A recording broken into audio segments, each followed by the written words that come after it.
NDA కూటమిలో కీలకంగా TDP అధినేత చంద్రబాబు.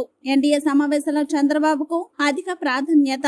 మోదీ తర్వాత స్థానంలో చంద్రబాబు. మోదీ పక్కనే కూర్చున్న చంద్రబాబు. ఎన్డీఏ సమావేశంలో చంద్రబాబుతో మోదీ మంతనాలు. చంద్రబాబుతో ఉత్సాహంగా మాట్లాడిన మోదీకి ఒకవైపు జేపీ నడ్డా, మరోవైపు చంద్రబాబు. మోదీ నితీష్ మధ్యలో చంద్రబాబుతో మోదీ కీలక మంతనాలు.